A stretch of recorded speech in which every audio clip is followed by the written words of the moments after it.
തെയ്യങ്ങളുടെ നാട് എനിക്ക് എന്നും പ്രിയപ്പെട്ടതാണ്. പരിസ്ഥിതിയെയും ആചാരങ്ങളെയും പുരോഗമന പ്രസ്ഥാനങ്ങളെയും നെഞ്ചോട് ചേർത്ത നാട്. ചെറുപുഴയും ഹരിതീർത്ഥക്കരയും തേജസ്വിനി പുഴയും തിരുനെറ്റിക്കല്ലും പാലക്കയം തട്ടും ഏറെ ഇഷ്ടമാണ് എനിക്ക്. അക്കൂട്ടത്തിൽ ഇനി പൈതൽ മലയും. പോസിറ്റീവ് കമ്മ്യൂണിറ്റി ചരിത്ര മുഹൂർത്തങ്ങൾക്ക് സാക്ഷിയാവുന്ന മീറ്റിങ്ങിൽ പങ്കെടുക്കുവാനാണ് ഞാൻ പൈതൽ മലയിലെത്തിയത്. രവിയേട്ടൻ്റെ ആതിഥ്യം സ്വീകരിച്ച് വിവിധ ദേശങ്ങളിൽ നിന്ന് വന്ന ഞങ്ങൾ ആടിയും പാടിയും പൈതൽ മലയിലെത്തി. ഞങ്ങളുടെ ആവേശം കണ്ടിട്ടാകാം, എന്നാൽ പിന്നെ നിങ്ങൾ അല്പം നടക്കൂ എന്ന് കുറുമ്പ് കാണിച്ച് ബസ് കയറ്റം കയറാൻ മടിച്ചു. പലവട്ടം പറഞ്ഞിട്ടും കേൾക്കാതെ നിന്ന ബസ്സിനോട് എന്നാൽ പിന്നെ കാണിച്ചു തരാം എന്ന് ഞങ്ങളും. കാഴ്ചകൾ കണ്ടും തമാശകൾ പങ്കിട്ടും ഞങ്ങൾ ഞങ്ങളുടെ താമസ സ്ഥലമായ പൈതൽ ഹിൽ റിസോർട്ടിലെത്തി. രവിയേട്ടന് പങ്കാളിത്തമുള്ള പൈതൽ ഹിൽ റിസോർട്ട് പൈതൽ മലയിലെ ആദ്യകാല റിസോർട്ടുകളിൽ ഒന്നാണ്. 4000 അടി ഉയരത്തിൽ പ്രകൃതി സൗന്ദര്യത്തിൻ്റെ തനിമ നഷ്ടപ്പെടാത്ത റിസോർട്ടിൽ പ്രകൃതിദത്തമായ ഒരു നീന്തൽക്കുളവുമുണ്ട്.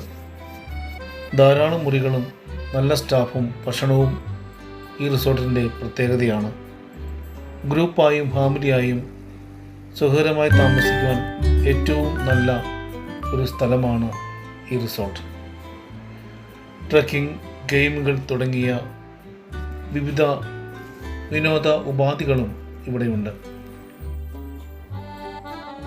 കാടിൻ്റെ സംഗീതവും കോടമഞ്ഞിൻ്റെ തലോടലുമേറ്റ് മലനിരകളുടെ സൗന്ദര്യം ആസ്വദിക്കുമ്പോൾ ഭൂമിയിലെ സ്വർഗമാണോ ഇവിടെയെന്ന് മനസ്സിൽ തോന്നുന്നുവെങ്കിൽ അത് സത്യമാണ്. വിശാലമായ പുൽമേടും വനവും പൈതൽ മലയുടെ മുകൾ തട്ടിലുണ്ട്. നിരവധി ഔഷധ സസ്യങ്ങളുടെ കലവറ കൂടെയാണ് ഇവിടം.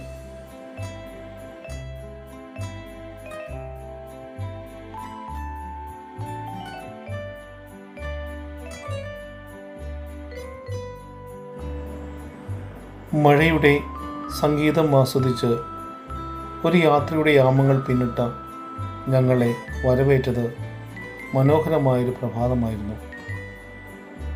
കോടമഞ്ഞ് നിറഞ്ഞ ആ പ്രഭാതം മനസ്സിലെന്നും തങ്ങി നിൽക്കും.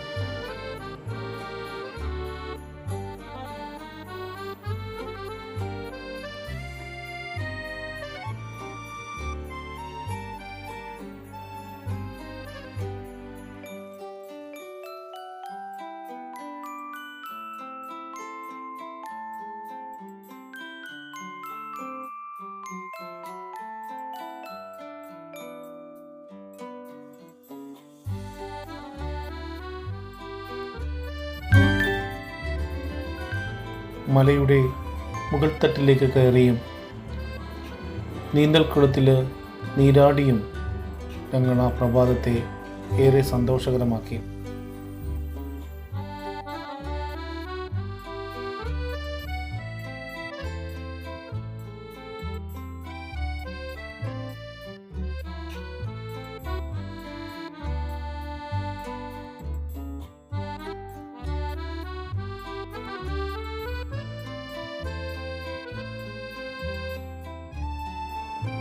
യാത്രകൾ ഇഷ്ടപ്പെടുന്നവർക്കും പ്രകൃതി സൗന്ദര്യം ആസ്വദിക്കുന്നവർക്കും ഏറെ ഇഷ്ടമാകും പൈതൽ മല.